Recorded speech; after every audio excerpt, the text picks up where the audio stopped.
we have several things that we need to do to become closer with our brothers. And so this initiation is just going to take us through that process. Let me show you how it's actually done.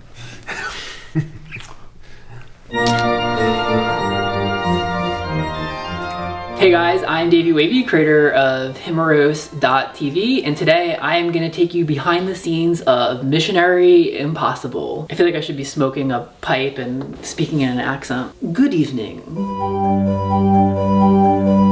So what is this scene about? I think most of us have seen the Mormon Boys, Missionary Boys videos, and often they follow a similar narrative, which is like the older, more experienced person in a position of power and authority is like seducing / taking advantage of / abusing some, innocent younger guy, right? Missionary Blue. Hello. Good to see you.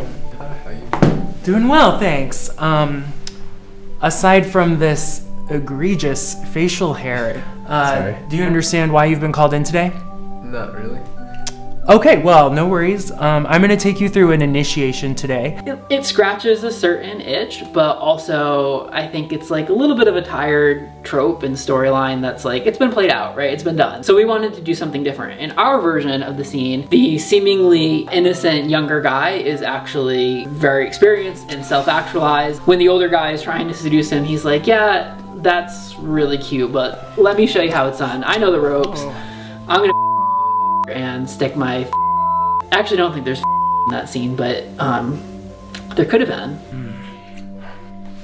So why even make a scene like this, right? I think a lot of us have had experiences with religious people in positions of authority where maybe they've used that authority in shitty ways, right? Like I went to Catholic high school. I remember going to confession and there being, this priest, and he was sitting there and I'm confessing to him that I had sex with some guy, right? This is like in high school. And he said to me, he goes, well, what did you do? Like, what are the details? And I was like, I think God probably knows. And he said to me, well, a vague confession gets a vague forgiveness from God. You need to tell me the details. And at the time, I didn't doubt what he was saying. I mean, in hindsight, obviously, like as a grown adult, I'm like, oh, he was being a pervert. But at the time, I really didn't question it. And so I told him the details. And there's this part of me that's like, oh, wow, there must be a special place in hell for closeted gay men who are simultaneously preying on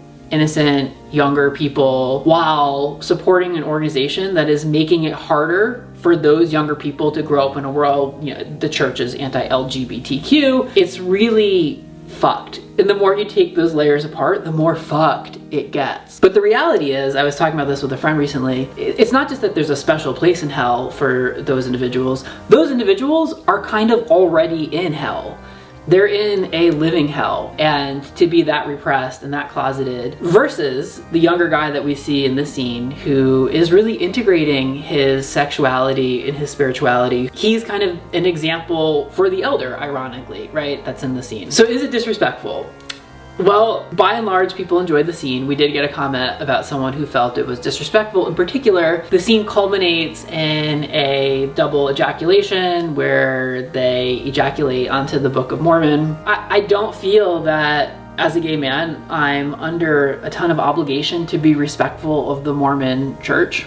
The Mormon Church has had a very well-documented, multi-decade long history of marginalizing LGBT people. I'm old enough to remember the Mormon Church funding the opposition in California to marriage equality with Proposition 8, the thousands of queer people that had been kicked out of the Mormon faith and essentially excommunicated, not just from the church, but from their families. The Mormon Church has disrespected me as a gay man and the love that I have, the connections that I feel with other men. So yeah, I don't feel a lot of obligation to respect them back, and they've done it in far more impactful ways than me creating some sort of porn scene, right? But also, like, ejaculating onto the Book of Mormon is a symbol. It's these two men saying, like, we refuse to be dominated by this religious institution that has for so long exercised control and power over us. And as far as I'm concerned, like, the Book of Mormon is not even worthy of the sacred ejaculate that is being spewed across its pages in this scene. So regardless of all that, like, what I hope people get out of this scene is really integrating their sex and their spirit.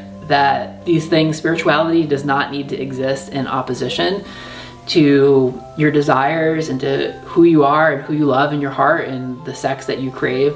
That all of these things can coexist and create the whole interesting person that each of us is.